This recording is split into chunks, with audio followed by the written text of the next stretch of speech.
जिस कथा को सुनकर पापी भी पवित्र हो जाए, जिस माँ का नाम लेते ही भगवान स्वयं प्रसन्न हो जाएं और जिसकी महिमा देवता भी पूरी तरह नहीं कह पाए। आज उसी दिव्य पुरुषोत्तम मास महात्म्य की कथा आरंभ होती है। लेकिन यह कथा कहाँ से शुरू हुई, किसने सुनाई और किसके लिए? इसकी शुरुआत स्वयं एक दिव्य सभा से होती है। हरे कृष्णा। बहुत समय पहले जब पृथ्वी पर धर्म, तप और ज्ञान का प्रकाश चारों ओर फैला हुआ था, उस समय एक अत्यंत पवित्र स्थान था, नैमिषारण्य। कहा जाता है कि यह कोई साधारण वन नहीं था। यह वह स्थान था जहाँ देवता भी आने की इच्छा रखते थे, जहाँ की वायु में वेद मंत्रों की ध्वनि गूंजती थी, जहाँ हर वृक्ष, हर पत्ता और हर कण तपस्या की शक्ति से पवित्र हो चुका था।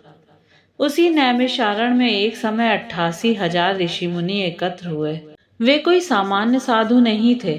कोई वेदों का महान ज्ञाता था, कोई कठोर तपस्वी, कोई योगी, कोई ब्रह्मनिष्ठ और कोई भगवान के ध्यान में सदैव लीन रहने वाला महापुरुष। उन सभी का उद्देश्य केवल एक था, संसार का कल्याण। वे चाहते थे कि कलयुग में भटकते जीवों के लिए ऐसा मार्ग मिले जिससे मनुष्य का जन्म सफल हो जाए।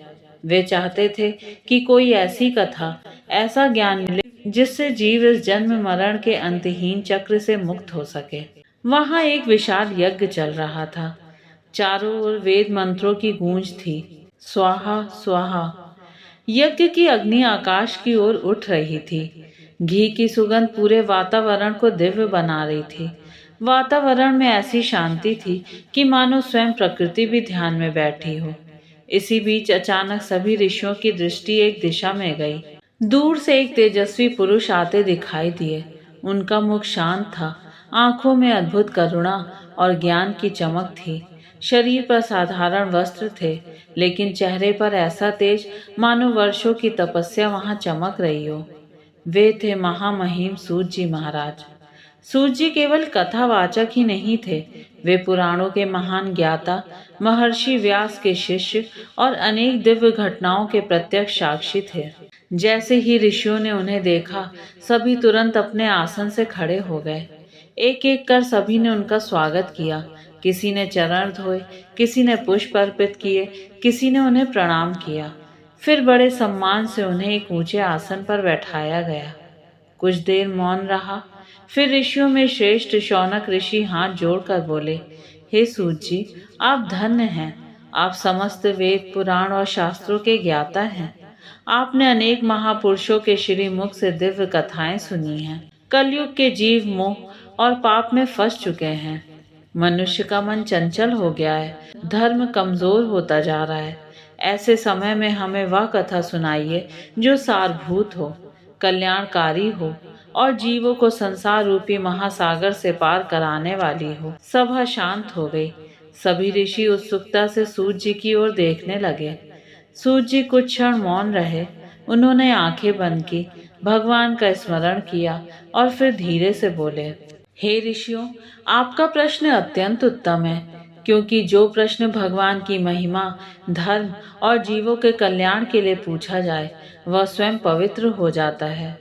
फिर सूत जी बोले, मैं अभी अभी अनेक तीर्थों की यात्रा करके आया हूँ। सभा का ध्यान और गहरा हो गया। सूत जी अपनी यात्रा का वर्णन करने लगे। मैंने पवित्र पुष्कर में स्नान किया, यमुना जी के तट पर भगवान का ध्यान किया, माँ गंगा के पवित्र जल में डुबकी लगाई। मैं काशी गया, जहाँ हर हर महादेव की ध्वनि से वातावरण गूंजता है। मैं गया पहुँचा, जहाँ पितरों का तर्पण किया जाता है।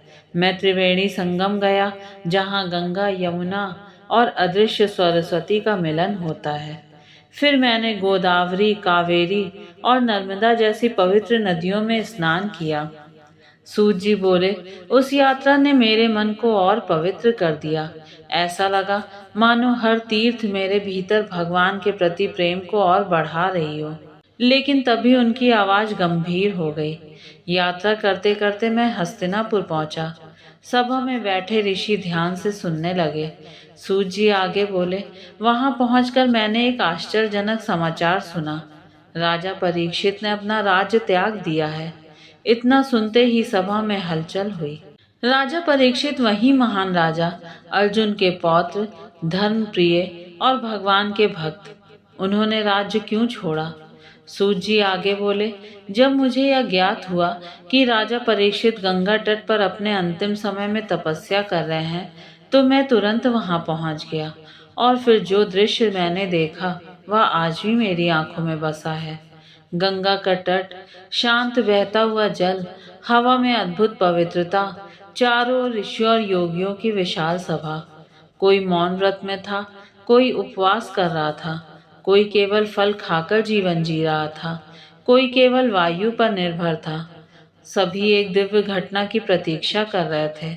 और तभी अचानक दूर से ऐसा तेज दिखाई दिया जिसे देखकर सबकी दृष्टि उसी दिशा में स्थिर हो गई। एक युवा सन्यासी धीरे धीरे सभा की ओर आ रहे थे। उनके शरीर पर वस्त्र भी पूर्ण नहीं थे, चेहरे पर कोई बनावटी भाव नहीं, आंखों में अद्भुत शांति, उनके कदमों में संसार से पूर्ण वैराग्य झलक रहा था। वे थे महर्षि वेद व्यास के पुत्र, ब्रह्मज्ञानी, महान योगी श्री सुखदेव जी महाराज। जैसे ही वे सभा के पास पहुंचे, सभी ऋषि मुनि तुरंत सम्मान में खड़े हो गए। देवर्षि, ब्रह्मश्री, योगी सभी ने उन्हें प्रणाम किया। फिर उन्हें एक दिव्य आसन पर बैठाया गया। उस समय सुखदेव जी उस सभा में ऐसे शोभित हो रहे थे मानो असंख्य तारों के बीच पूर्णिमा का चंद्रमा चमक रहा हो। और फिर सभी मुनि उनके चारों ओर बैठ गए। सबके मन में एक ही उत्सुकता थी, अब सुखदेव जी क्या कहेंगे? कौन सा ऐसा रहस्य प्रकट होने वाला है जो आने वाले युगों के करोड़ों जीवों का कल्याण करेगा? भक्तों, इसी के साथ प्रथम अध्याय यहीं समाप्त होता है। लेकिन अगले अध्याय में राजा परीक्षित ऐसा कौन सा प्रश्न पूछेंगे जिसके उत्तर में पुरुषोत्तम मास का अद्भुत रहस्य प्रकट होगा? जानने के लिए सुनिए पुरुषोत्तम मास महात्म कथा अध्याय 2।